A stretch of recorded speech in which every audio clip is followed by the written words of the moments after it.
한 주간 평안하셨습니까?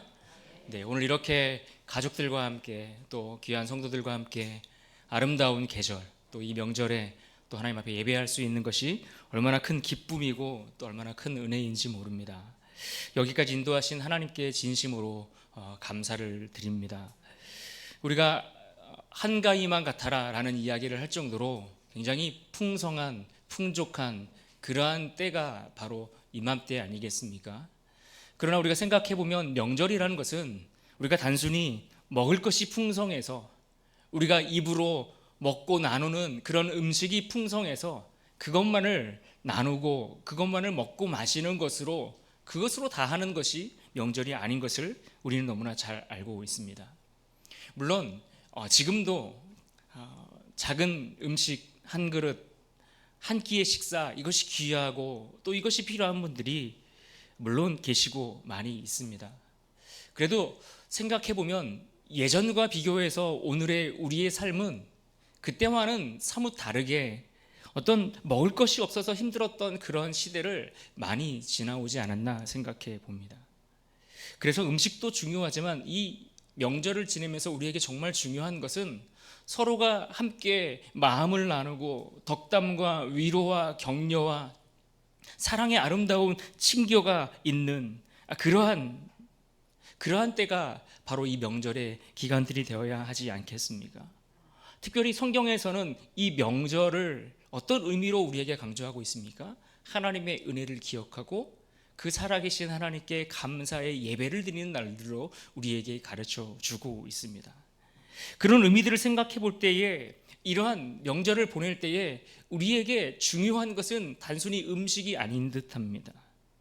특별히 이 명절을 기간을 보내면서 우리 가족들 안에 사실 가장 결정적인 힘을 가지고 어떤 영향력을 미치는 한 가지가 있는데 그것은 음식도 아니고 돈도 아니고 그것은 바로 우리의 입술을 통해서 나오는 말입니다.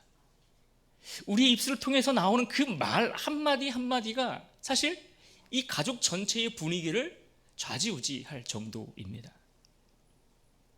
그래서 성경은 이 말의 능력에 대해서 끊임없이 우리에게 강조해주고 있는데 잠언 18장 21절에 보시면 죽고 사는 것이 혀의 힘에 달려 있다라고 말씀하고 있습니다. 죽고 사는 것이 혀의 힘에 달려 있다. 우리의 말을 통해서 나오는 그 한마디가 생명을 살릴 수도 있고 영혼을 죽일 수도 있다라고 말씀하신 겁니다. 그렇습니다. 말에는 생명이 있습니다. 말 한마디가 사람을 살릴 수 있는 생명과 힘이 있습니다. 그런데 반대로 말에는 사람을 죽일 수 있는 힘도 있습니다. 영혼을 상하게 하고 영혼을 주저앉히고 영혼을 피폐하게 만들 수 있는 그러한 힘이 또한 우리의 말 가운데 있다라는 이야기입니다. 그래서 여러분 우리의 입에서 나오는 그 말을 통해 우리의 가정을 세울 수도 있고 우리의 가정을 쑥대밭으로 만들 수도 있다라는 말씀을 성경이 오늘 우리에게 가르쳐 주고 있는 겁니다. 그래서 특별히 무엇보다도 우리의 이 말을 통해 단순히 공동체 가정을 세우는 정도가 아니라 이것은 하나님이 우리에게 보여주신 하나님의 마음과 사랑을 전할 수 있는 하나의 복음이 될 수 있다는 사실을 성경은 우리에게 가르쳐 주고 있습니다. 우리의 입에서 어떤 말이 나오느냐 이것이 그 사람을 정말 축복하는 복음이 될 수도 있지만 반대로 저주가 될 수도 있다라는 이야기입니다.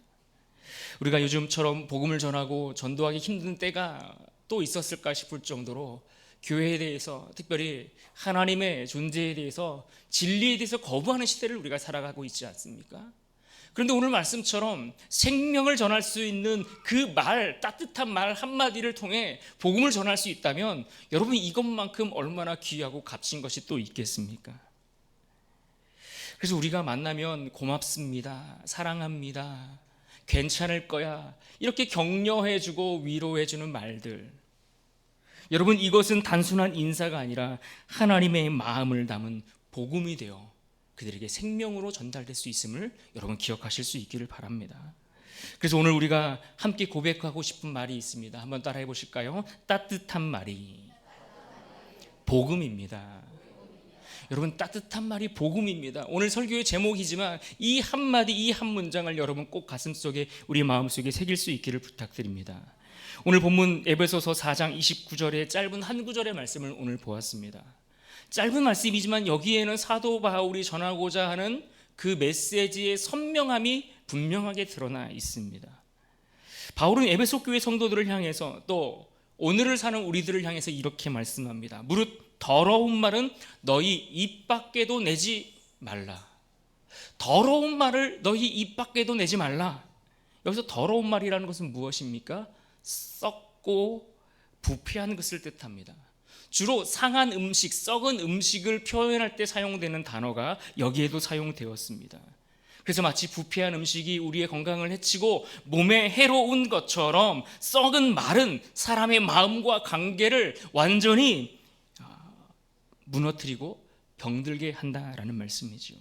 쉽게 내뱉는 욕설, 조롱, 험담, 비교, 낙심케 하는 말, 거짓되는 말, 비아냥거리는 말, 무시하는 말 등등 이 수많은 이러한 것들이 다 바로 여기에 속하는 것들 아니겠습니까? 그러면서 오늘 바울이 또 이어서 하는 말씀이 있습니다. 오직 덕을 세우는 데 소용대로 선한 말을 하여 듣는 자들에게 은혜를 끼치게 하라. 덕을 세우는데, 이 덕을 세운다라는 것은 가정을 건강하게, 우리가 속한 공동체를 굳건하게 세운다라는 의미입니다. 그러니까 우리말은 단순한 소리 전달이 아니라, 소리를 밖으로 내뱉는다고 해서 그것이 다 말이 되는 것이 아니라 가정을 세우고 하나님 나라를 세우기 위한 은혜의 도구가 우리 입술을 통해서 나오는 말이 되어야 한다라는 말씀입니다. 그런데 여러분 생각해 보십시오. 여러분의 가정에서는 주로 어떤 이야기들이 오고 가고 있을까요? 여러분 아침에 일어나서 오늘 교회로 오시는 그 길에 가족들과 함께 나눴던 대화의 내용들은 무엇이었습니까? 아침까지 막 분주하게 서로 막 다투고 싸우다가 차 안에서 잠시 휴전을 선포하고 혹시 교회로 올라오신 분들이 계시지는 않습니까? 한 주간 여러분들이 자녀들과 나눈 대화는 어떤 것들입니까? 형제 자매 간에 오고 간 대화들, 아니 부부 간에 여러분이 주로 함께 나누었던 이야기의 주제들, 또 표현들, 말들 어떤 것들이 있을까요?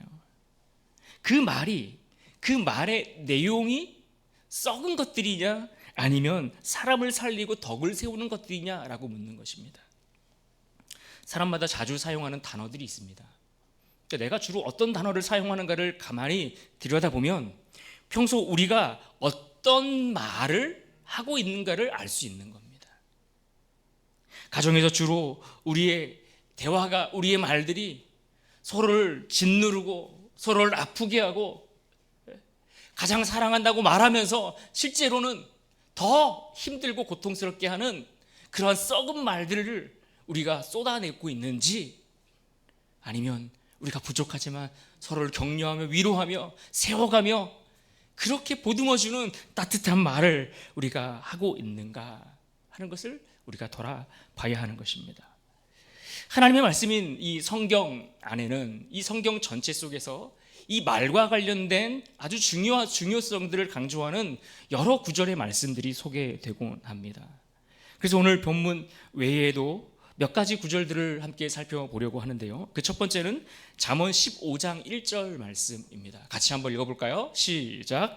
유순한 대답은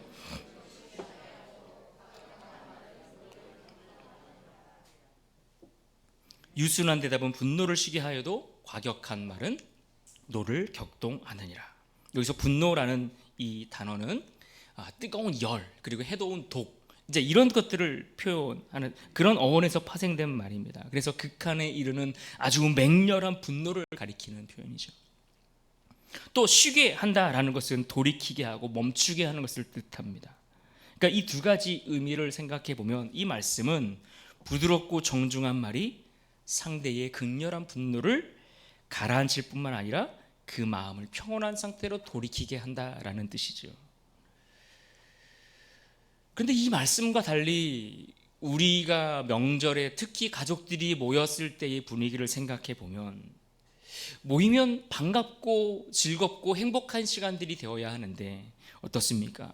분노가 가라앉습니까? 아니면 화가 막 치밀어 오릅니까? 막 스트레스와 막 이 화가 얼마나 치밀어 오르면 이 명절이 끝나면 도무지 이 미용실을 예약할 수 없을 정도가 되고, 백화점에는 또 사람들이 넘쳐나고 뭔가 스트레스를 풀기 위한 그러한 현상들이 그렇게 나타나고 있다라고 하지 않습니까? 모이면 행복하고 모이면 즐겁고 모이면 우리의 영혼이 살아나는 일들이 있어야 되는데, 그런데 우리는 오히려 모이면 돌이키게 쉬게 하는 것이 아니라 멈출 수 없는 화를 북돋는 그런 일들도 우리에게 있는 듯합니다. 그런데 그렇게 우리가 서로 그런 시간들을 통해서 서로를 아프게 하는 그 과정과 내용들을 들여다보면 뭐 그리 대단하고 그리 뭐 큰 어떤 문제 때문에 엉망이 되는 일이 아닐 때가 많습니다. 추석 연휴를 앞두고 말다툼하다가 아내를 흉기로 찔러 살해한 혐의를 받는 70대 남성이 경찰에 구속된 일이 있었습니다. 2년 전에 있었던 사건인데요. 그리 오래된 일이 아니죠. 그런데 이 부부 안에 있었던 말다툼의 주제가 무엇인지 아십니까? 무엇 때문에 그렇게 살해까지 하게 되었는가? 평소에 아내가 밥을 차려주지 않았기 때문이라는 겁니다. 평소에 밥을 잘 차려주지 않는 아내분들이요, 이 명절 기간에 조심하셔야 됩니다. 얼마나 어이없고 어리석고 미련한 일입니까? 조금만 상식선에서 생각해 봐도 그냥 제가 차려 먹으면 되지 않겠습니까? 도무지 있을 수 없는 일들이 벌어지는 겁니다. 올 1월에 설 명절을 앞두고는 어떤 가정에서 정치적 입장 차이 때문에, 견해 차이 때문에 말다툼이 생겨서 모자지간에 거의 연을 끊게 생겨서 시댁에 간이 많이 하는 일들이 벌어졌다라는 것이, 그런 갈등의 이야기가 기사화된 적도 있습니다. 가족을 품지 못하면서 정치적 입장을 호소하는 것, 그것도 과연 진짜 애국심이라고 말할 수 있을까라는 생각을 해봅니다. 그런데 오늘 말씀에 뭐라고 말합니까? 이러한 갈등, 우리 안에 있을 수 있는 갈등, 우리 안에 벌어질 수 있는 수많은 갈등의 상황들 속에서 우리의 입을 통해 나오는 따뜻한 그 말 한마디, 따뜻하고 온유한 그 대답, 그 말은 싸움을 멈추고 분노를 쉬게 하는 그러한 역할을 한다라고 가르쳐주고 있는 것입니다. 그러므로 여러분, 따뜻한 말 하기를 힘쓰시기를 부탁드립니다. 우리의 입술을 통해서 영혼을 살릴 수 있는 말을 내뱉을 수 있기를 주님의 이름으로 축복합니다. 또 다른 본문을 살펴보려고 하는데, 잠언 25장 11절 말씀에 이런 말씀이 있습니다. 경우에 합당한 말은 아로새긴 은 쟁반의 금 사과니라. 경우에 합당하다라는 것은 적절한 말을 의미합니다. 때에 맞는 말, 알맞은 말. 그러니까 아무 말이나 다 귀한 것이 아니라 상황에 맞고 시적절한 말들을 할 때에 그것이 사람의 마음을 살리고 관계를 아름답게 만들어간다라고 가르쳐주고 있죠. 또 아로새긴 은쟁반이라고 했는데, 이 아로새긴 은쟁반은 성경 당시에 이 수공에 정성껏 만든 그런 공예품들이 굉장히 귀하게 여겨졌는데, 그래서 이 단순한 접시를 이야기하는 것이 아니라 아주 정성껏 만들어진 그러한 은쟁반을 의미하는 겁니다. 그래서 정성을 다해 만든 그 그릇 자체가 귀한 것처럼 그 안에 담긴 말도 귀하고 아름답다라는 의미입니다. 그런데 왜 금사과라고 했을까요? 이 금사과는 주로 이제 이스라엘 사회 안에서도 어떤 황금빛 과일들, 그 과일들을 귀하고 값지게 여겼다라는 의미가 이 안에 있는 것입니다. 그래서 금사과, 보배롭고 눈부신 가치를 나타내는 그런 비유적인 표현이라고 할 수 있는 것이죠. 그러니까 이런 말씀들을 종합해보면 오늘 구절의 말씀은, 이 말씀은 적절한 때에 알맞게 건네는 그 한마디의 말이 정교하고 세공된 은쟁반 위에 올려진 금사과처럼 귀하고 아름답다라는 뜻이 되는 겁니다. 그런 의미에서 우리의 말은 아무 때나 내가 하고 싶다고 막 하는 것, 그것이 말이 아니라는 거예요. 내가 하고 싶다고 그냥 일단 질러대고 나서 그 다음에 수습은 어떻게 되든 일단 질러보는 것, 여러분, 그것은 그냥 사람을 괴롭히는 소리이지 성경에서 말하는 말이 아니라는 거예요. 생각하고 헤아려서 전하는 말, 단순한 소리가 아니라 아름답게 준비된 선물과 같이 그렇게 전달되어야 한다라는 의미인 겁니다. 그러니까 말을 내가 하고 싶다고 하는 게 아니라 내가 이 말을 했을 때에 상대방이 어떻게 반응할 것인가에 대한 생각을 하라는 거예요. 이 말이 영혼을 살릴 수 있는 것인지, 이 말을 통해서 상대가 정말 기뻐할 수 있을지를 생각해서 그에게 주는 선물과 같이 잘 준비하여 전달되어야 한다라는 말씀이죠. 그런데 어떻습니까? 여러분은 선물과 같은 말을 준비하여 전달하고 있습니까? 아니면 내가 하고 싶은 말을 하며 살아가고 있습니까? 우리는 늘 따뜻한 말을 통해 누군가를 감싸 주어야 하는데, 그러기보다는 아프게 하고 상하게 하고 더 이상 일어나지 못하도록 무기와 같이 우리의 말을 사용하고 있는 것은 아닌지 모르겠습니다. 사랑하는 여러분, 우리의 말은 오늘 말씀처럼 태도와 내용이 준비되어야 합니다. 은쟁반같이 정성스럽게 공손한 태도를 취하고 금사과와 같이 귀하고 값진 말씀, 은혜로운 말씀의 내용들을 준비하여 여러분의 가정에서, 여러분의 형제 자매들 간에, 여러분의 부부 간에, 여러분의 가족 친지들 간의 나눔 속에서 이런 귀한 선물들이 잘 준비되어 전달될 수 있기를 주님 이름으로 축복합니다.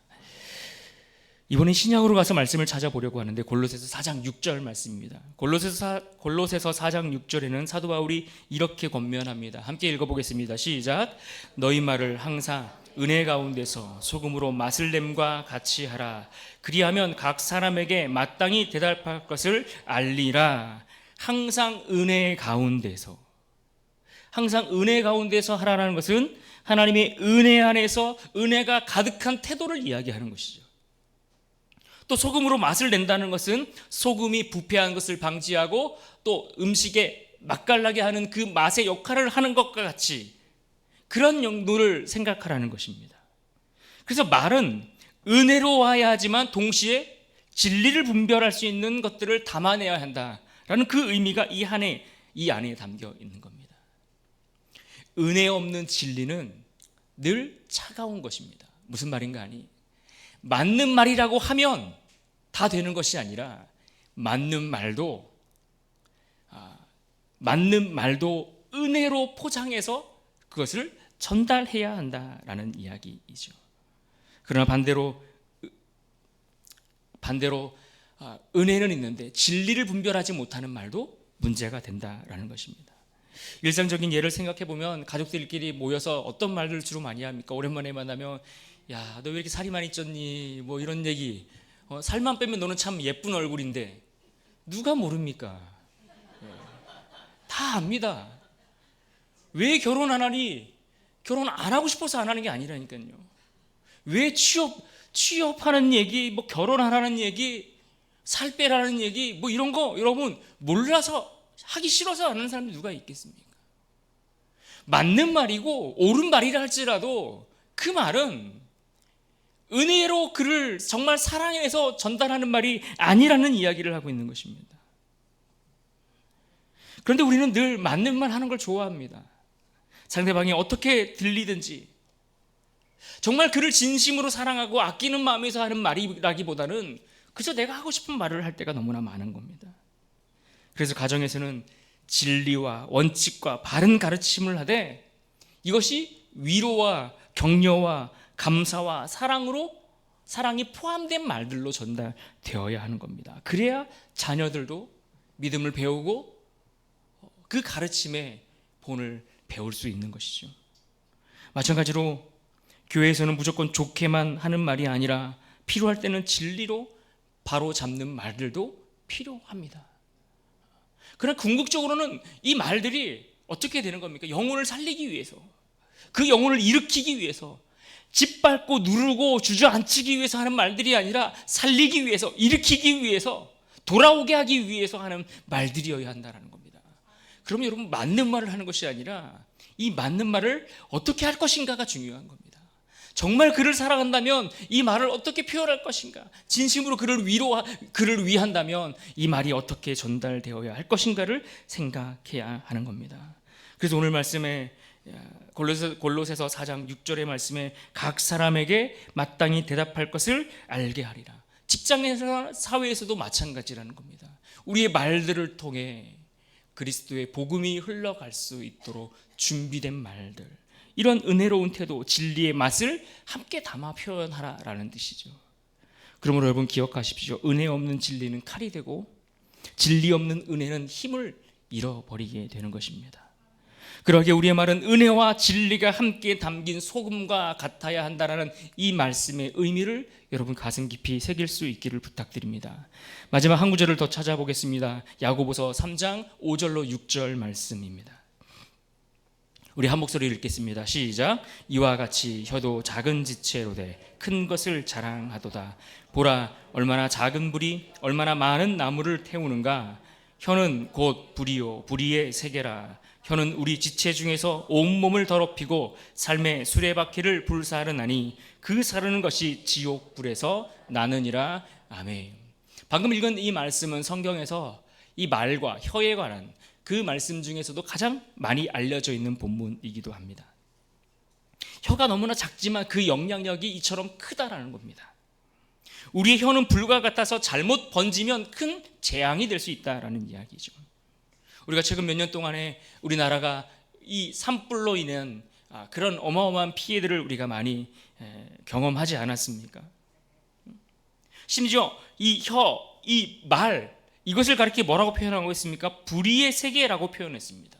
이게 혀는 죄악이 들어오는 통로, 문과 같다라는 의미를 설명해 주고 있는 것입니다. 그래서 입에서 나오는 작은 말, 이 한마디가 어떻게 됩니까? 가정을 깨트리기도 하고 무너뜨리기도 하고 관계가 끊어지기도 하고 사람의 인생이 완전히 무너지는 일들도 있더라는 것입니다. 이혼하고 갈라선 가정들을 보십시오. 다 작은 말 한두 마디로부터 시작되는 것 아니겠습니까? 그래서 이것을 쉽게 비유하면 자동차를 탈 때 운전하는 핸들과 같다라는 거예요.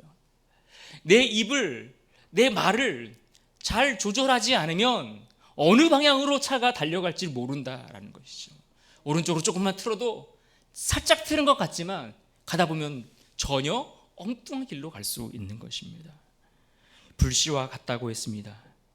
큰 작은 불씨가 산불을 일으키는 것 같이 모든 말 한마디 한마디가 관계와 모든 공동체를 좌지우지하며 불태울 수 있다는 것을 여러분 기억하셔야 합니다.